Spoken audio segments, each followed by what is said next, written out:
David Martinez et al. Professionals of Health Science and Psychology at several universities, published by John Wheely and Sons Incorporation in 2019 in the article Protective Role of Mindfulness, Self-Compassion, and Psychological Flexibility on the Burnout Subtypes Among Psychology and Nursing Undergraduate Students, state that, quote, university students constitute a population with high risk of developing burnout syndrome. Today we'll be discussing burnout syndrome and components of it and such things, how to prevent it. As we all know, we're all college students and we all experience burnout from time and time again. I have done hours of research on regular university students like ourselves and those that seek higher education for this purpose. Today we'll be discussing components of burnout, how it affects us as students, and preventive measures that we can take. Burnout is a serious issue among college-age students, and it is essential for us to learn what it is and how to prevent it. So let's start off with components of burnout. The first component is emotional exhaustion, which according to Rebecca Shanklin et al. That work for the Department of Psychology at the University of Geneva, published by Higher Education in 2019 in their article, Burnout in University Students, the Mediating Role of Sense of Coherence on the Relationship Between Daily Hassles and Burnout. They state that emotional exhaustion is, quote, the experience of feeling overextended and depleted of one's emotional resources.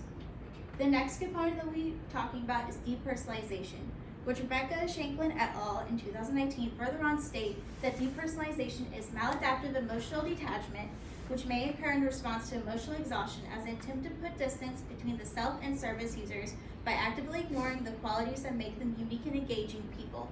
The third and final component is decreased personal accomplishment, which continued on by Rebecca Shanklin et al. In 2019. They state that, quote, a feeling of one's contributions are ineffective, unproductive, which results in a lowered sense of self-efficiency. Now we will discuss how it affects us as students. The first way that it affects us as students is academically.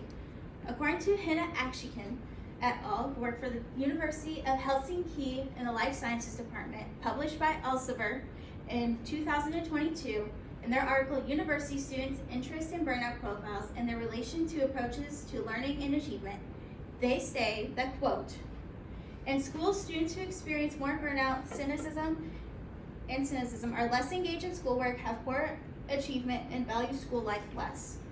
In a different article by Ross May et al., associated with the Family Institute at Florida State University, published by Taylor and Francis Group in 2019, in the article Self-Regulatory Biofeedback Training, an Intervention to Reduce School Burnout and Improve Cardiac Functioning in College Students, they say that, quote, research suggests school burnout to be a stronger indicator of not only poor academic performance and absenteeism, but also general diminished cognitive and physiological functioning.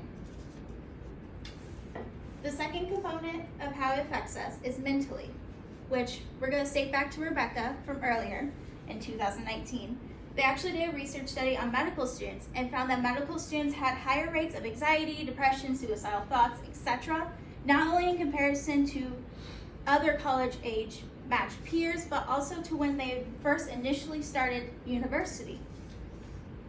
Though it is kind of startling to realize the effects that burnout has on us, there is ways to prevent it, and it's not fully permanent.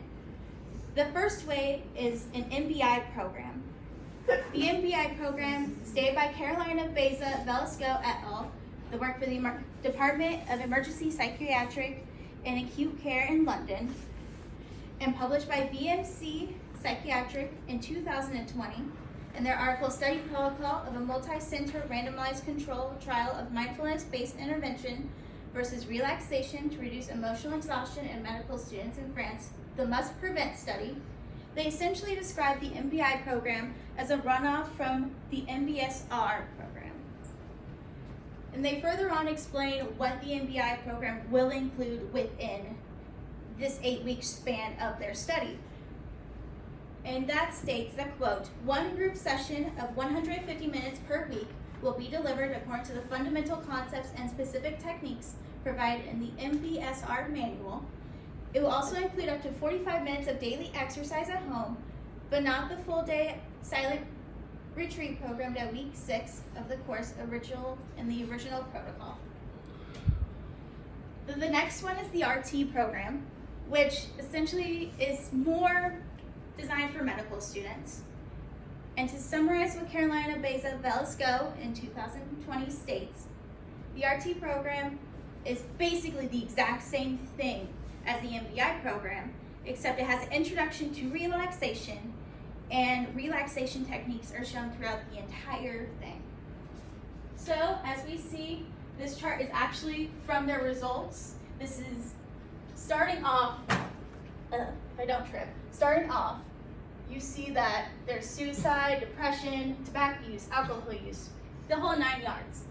This is the second visit is within the first month after their visit. And you see a massive amount of these issues that were seen with the first visit have massively decreased. With visit 3, 6 months after, and we see that progression go. But as we see a year after, it's not fully effective anymore. And that could be the result of not doing these techniques that they recommend. Now, the third and final way to prevent burnout is not an action that we can do like the MBI program and the RT program. It's more of a mindset. And this mindset is optimism. According to Carmen Venzo et al., the work for the professional Department of Psychology at Lyon University, published by Routledge in 2019, in the article Exploring Coping and Optimism as Predictors of Academic Burnout and Performance Among University Students, they state that, quote, optimistic college students use problem solving and social support adaptive coping strategies, but they rarely manage problems with emotional focus or problem avoidance coping strategies. Argued in adaptive coping was positively related to optimism, which contributes to a better adjustment. In contrast, they found that avoidance and maladaptive coping strategies were negatively associated with optimism. In conclusion, we have discussed the components of burnout, the effects burnout has on us as college students, and ways that we can prevent it ourselves. Burnout is a serious issue among us as college students, and it's essential for us to not only know about it and to learn about it, but also know ways to prevent it in ourselves. So with learning these new techniques, I hope that you can use them to help you and help others prevent burnout. Thank you.